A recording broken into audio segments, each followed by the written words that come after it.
dari tahun 80-an sih, jadi pelopor. Terus pertama kita yang buka duluan di Ambon, baru berabar semua kemana-mana. Dan inilah letak menariknya dari sejarah Bika Ambon ini sendiri. Sementara dia merasa kita itu tinggal di sini, kenapa kita tidak ikut meramaikannya?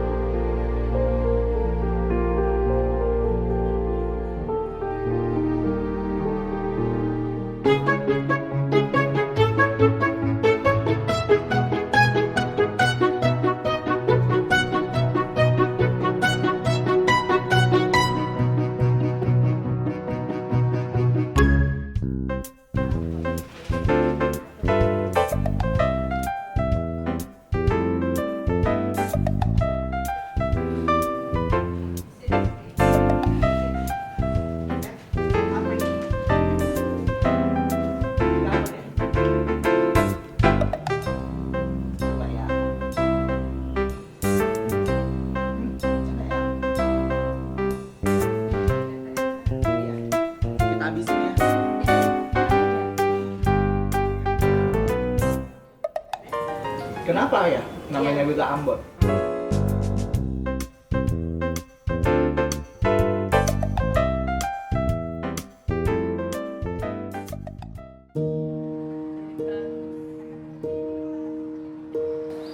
Nah, sejarah dari kue Bika Ambon ya, kue ini memang cukup unik. Warnanya sangat nyentrik ya, dibilang kuning tidak, dibilang jingga pun tidak begitu.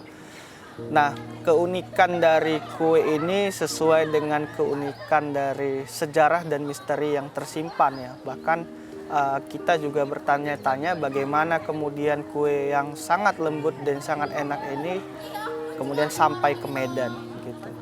Nah, dalam beberapa referensi yang kemudian saya dapatkan, seperti misalnya dari koran The Locomotive, kemudian ada satu buku yang menceritakan soal Bika Ambon ya. Nah, dalam buku Bunga Sinar Portugis ya yang diterbitkan sekitar tahun 2010 sampai 2015 itu menyebutkan bahwa kue ini itu disebut dengan sebutan Bikanika ya. Ya, saya kira penyebutan ini kemungkinan cukup sulit, lalu terjadi penyederhanaan kosakata dalam hal ini sehingga kemudian berubah menjadi Bika Ambon. Nah, lain daripada itu, Belanda kemudian menyebutkan kue Bikanika ini ya dengan sebutan Bikang Ambon ya. Bahkan di tahun 1930-an nama Bika Ambon atau Bikang Ambon ini sering menghiasi koran-koran ya, koran-koran yang dimiliki oleh Belanda. Artinya bahwa Bikang Ambon ini adalah makanan ya, salah satu makanan yang sebenarnya itu sangat-sangat digemari tidak hanya oleh masyarakat pribumi ya atau masyarakat Nusantara, tetapi juga masyarakat internasional pada saat itu. Ya, ini satu hal yang menjadi misteri seperti yang saya katakan tadi, dan inilah letak menariknya dari sejarah Bika Ambon ini sendiri. Nah, mereka yang datang ke kota Medan itu sepertinya tidak lengkap kalau misalnya tidak membawa oleh-oleh Bika Ambon yang kita katakan khas dari Medan ini. Tetapi kalau kita lihat misalnya dari beberapa cerita-cerita, dari beberapa sejarah yang muncul, memang banyak sekali versi-versi yang menggambarkan bagaimana perjalanan Bika Ambon ini sendiri. Nah, ada beberapa versi itu seperti misalnya di Kampung Amplas ya, atau yang biasanya kita sebut dengan Amplas, tapi pada masa Belanda pada saat itu disebut dengan Amplas Kebon ya. Kemudian ada juga beberapa daerah lain ya. Intinya itu bahwa orang-orang Jawa yang datang ke wilayah Amplas ya, kemudian membuat makanan ini sehingga dikenalkan kepada masyarakat luas. Dan ada juga cerita dalam versi bahwa bika Ambon ini adalah makanan khas dari masyarakat Melayu yang ada di kota Medan. Kemudian oleh orang-orang tertentu, misalnya seperti orang Belanda, orang-orang China pada saat itu kemudian melakukan penambahan, kemudian merenovasi resep-resep yang ada dari bika Ambon yang asli itu sendiri. Tetapi dalam hal ini tentu kita harus ingat bahwa kue bika atau kue bika Ambon ini sebenarnya juga ada di tempat lain, tetapi dia tidak disebutkan sebagai bika Ambon. Nah, misalnya ada di wilayah Sumatera Barat, itu ada kue bika yang bentuknya memang berbeda dan terbuat dari bahan yang juga berbeda. Kalau kue bika yang ada di sana itu pada umumnya menggunakan kelapa. Kalau bika Ambon kan kita lihat tidak. Teksturnya dia lembut dan dia masuk ke dalam kategori kue basah. Nah, versi-versi ini ya cukup membingungkan kita. Lalu mana sebenarnya sejarah dari kue bika Ambon itu sendiri?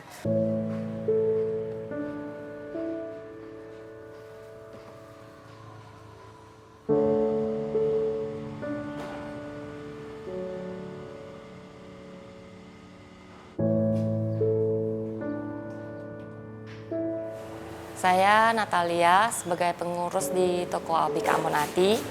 Iya, pertama itu tahun 1975 nenek sama ibu mertua itu buka toko di Pajak itu sambil jualan bermacam-macam kue itulah. Kue tradisional, kayak Bika Ambon, kue semua lah. Tapi yang dalam porsi kecil-kecil gitu.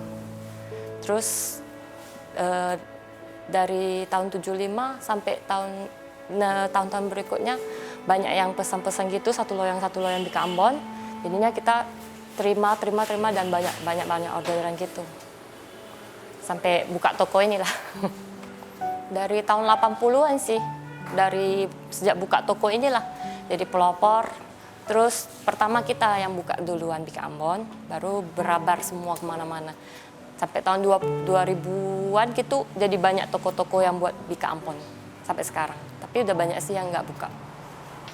Dan kita masih bertahan di sini, masih di tempat ini biarpun tempatnya masih kuno ya kan. Masih nggak direnovasi atau apa-apa. Dan kita itu buat bikanya nggak ditutup-tutupin, langsung bisa lihat kita cara proses monggangnya itu.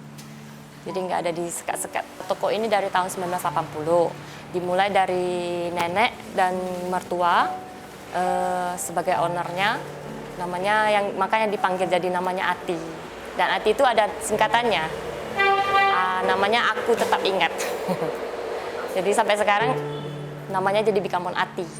Kalau generasi kayaknya kalau sama kita udah ketiga ya. Udah 40 tahun sih toko ini dibuka. Kalau nggak saudara, anak atau menantunya yang buat, mau siapa lagi? Ya harus diteruskan. Ini kan juga ciri khas dari kota Medan. Oleh-oleh ini kan nggak bisa putus, jadi harus diteruskan. Mungkin nanti ada generasi lagi atau gimana.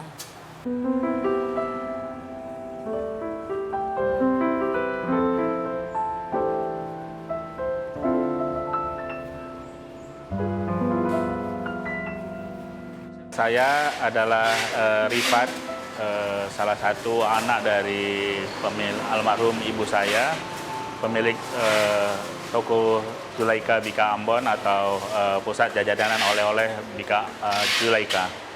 Bika Ambon Zulaika berdiri di sekitar bulan Agustus 2003.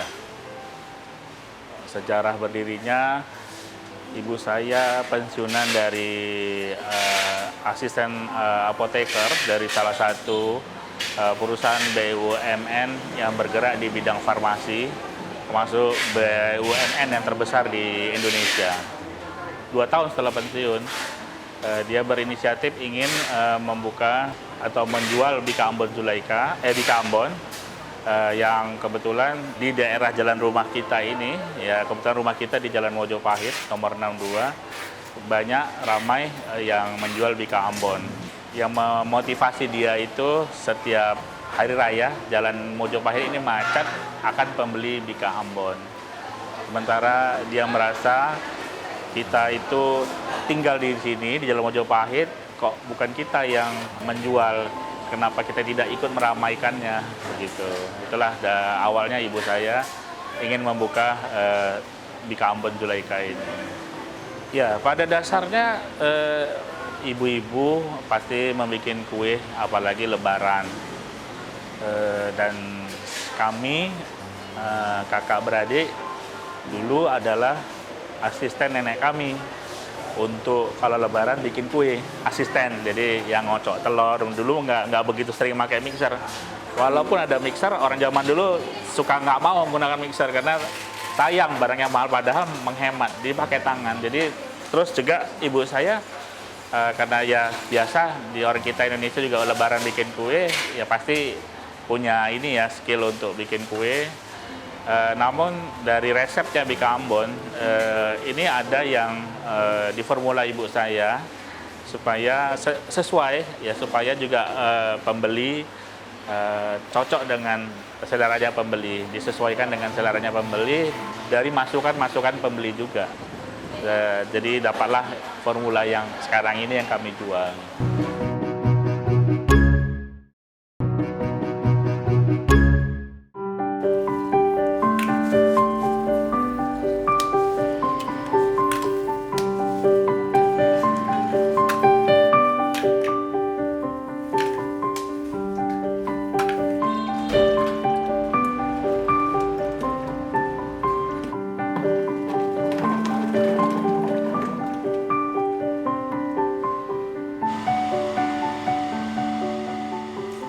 Nah, dalam satu koran ya yang saya temukan, itu koran dari terbitan Belanda yang terbit pada tahun 80.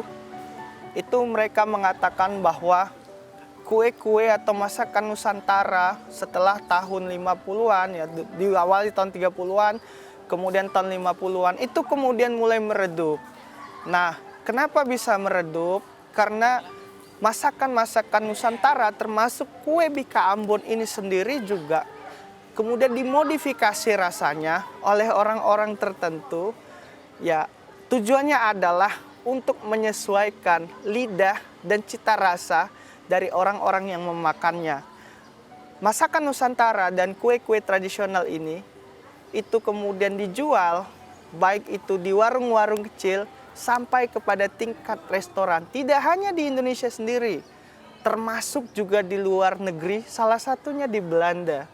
Nah, pada tahun 80-an inilah kemudian menjadi titik puncak kebangkitan masakan Nusantara, makanan khas kita, termasuk juga kue Bika Ambon ya, yang kemudian dikembalikan ya, cita rasa asli dari Bika Ambon itu sendiri. Adalah rasanya yang khas, di mana teksturnya yang lembut, kemudian juga sedikit rasa telurnya ada, dan ada rasa raginya yang kemudian masih terasa ketika di mulut. Nah, kemudian selain rasa, tentu adalah teknik marketing dan juga persaingan yang dapat kita lihat ya di Jalan Majapahit, di mana di jalan tersebut ya terdapat beberapa toko-toko yang kemudian menjajakan kue khas Bika Ambon ini. Nah, itulah sebabnya kemudian dari beberapa hal ini, ya baik itu masyarakat lokal, terutama di Kota Medan, maupun di sekitaran Kota Medan, atau di luar dari Kota Medan itu sendiri, itu dapat mengetahui ya, dan dapat merasakan betapa nikmatnya kue yang berbentuk unik ya, semacam ada pori-pori di situ. Inilah saya kira.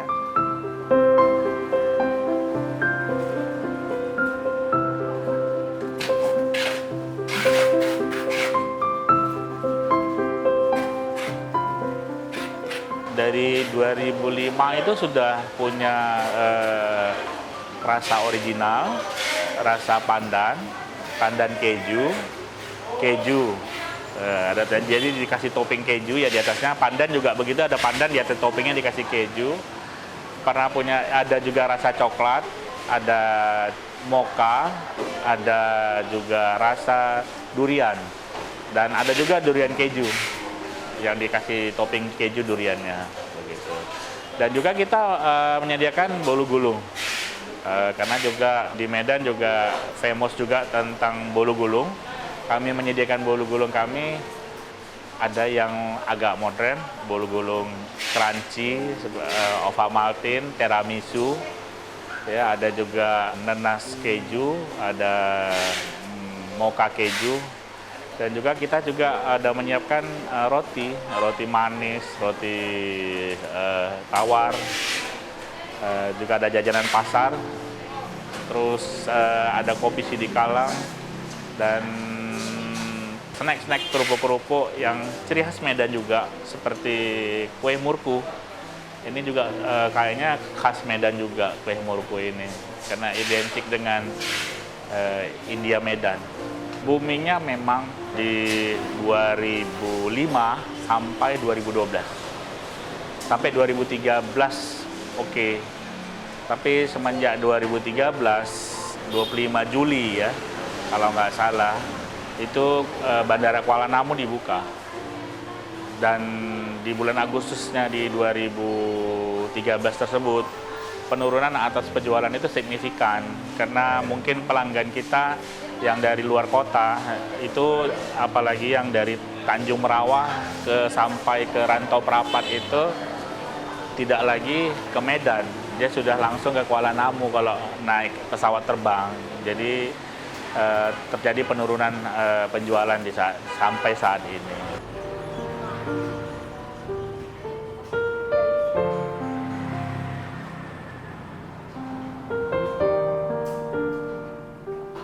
Sekarang kurang lah, paling nggak 100-200 gitu aja. Ya kita harus lebih ikut update lah ya, yang sekarang kan udah canggih, udah banyak jual online, kita ikutan jual online. Kalau dulu-dulu kan masih belum, ikutan online, terima dari pesanan online dan transfer, kirim ke ojol gitu aja lah, dimodifikasi lagi. Kalau dulu kan banyak yang datang aja langsung beli.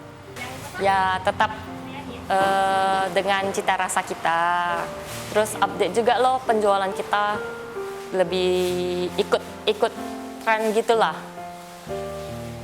Promosi-promosi juga di Instagram, di Google-nya tetap harus di-update gitu. Itu nggak bisa dihalangi dan harus kita ikuti, selaraskan supaya kita juga bisa terbantu dengan teknologi yang sekarang ini ada. Seperti juga pembayaran ya menggunakan QRIS, pakai debit, dan bekerja sama dengan bank-bank pemerintah, BUMN dan swasta yang dapat membantu kemudahan-kemudahan bagi pembeli untuk melakukan transaksi di kami. Dan bank-bank tersebut terkadang memberikan promo-promo juga di waktu-waktu khusus seperti Lebaran, Natal, dan Tahun Baru.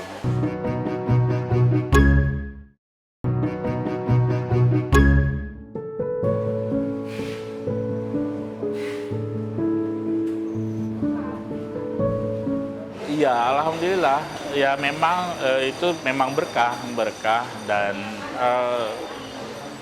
setelah global di Sumatera Utara mungkin membantu pariwisatanya Sumatera Utara ya kan.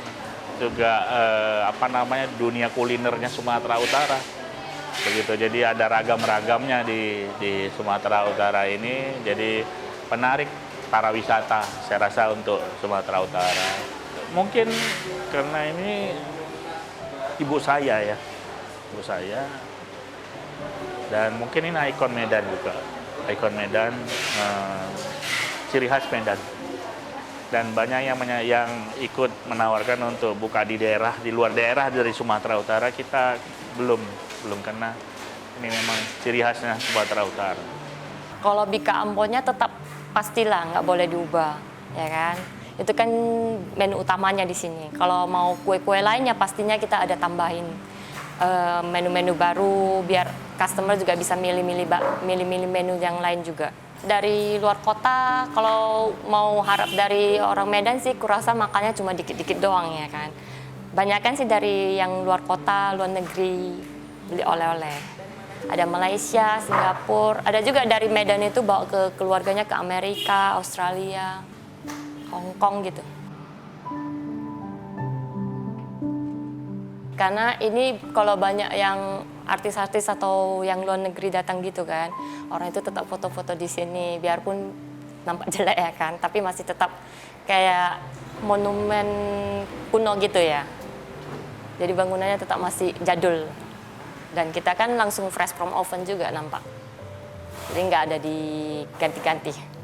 Ya, kalau saya sih melihat dan berharap ya bahwa pemerintah Kota Medan ini itu harus mensupport ya mereka yang kemudian berkecimpung di dunia UMKM, terutama yang memfokuskan diri pada pembuatan usaha BK Ambon. Mengapa? Karena kita ketahui bahwa Kota Medan ini masih kesulitan sekali untuk mencari identitas dari satu kota. Saya kira BK Ambon ini dapat dijadikan sebagai salah satu identitas ya ketika orang datang ke Kota Medan atau kemudian teringat dengan Kota Medan, orang selalu akan ingat BK Ambon. Begitu juga sebaliknya, ketika orang mengingat bahwa ada BK Ambon, orang selalu mengkaitkannya dengan Kota Medan. Nah, inilah yang harus diperhatikan oleh pemerintah, bahwa pemerintah Kota Medan itu harus mensupport ya bagaimana jalannya ke depan, bahwa BK Ambon ini harusnya semakin besar dan semakin dikenal oleh masyarakat luas. Ya semoga tetap bertahan dan pelanggan-pelanggan setia kita dari luar maupun dalam kota tetap datang ke sinilah.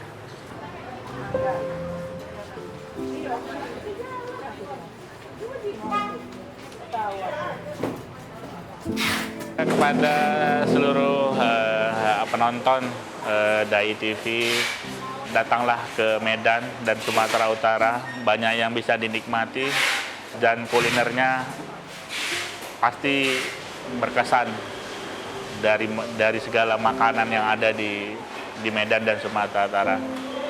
Jangan lupa datang ke Medan. Ya, harapannya untuk kuliner khas Kota Medan ya, ini ayo kita sama-sama ya, kemudian meluaskannya kembali agar masyarakat yang tahu itu tidak hanya masyarakat di Kota Medan saja, tetapi masyarakat di luar Kota Medan dan juga di luar negeri juga harus tahu bahwa Medan ini menjadi kota yang syarat akan kuliner. Kalau tidak ke Medan, tidak sah rasanya kalau tidak berwisata kuliner. Salah satunya di kampung.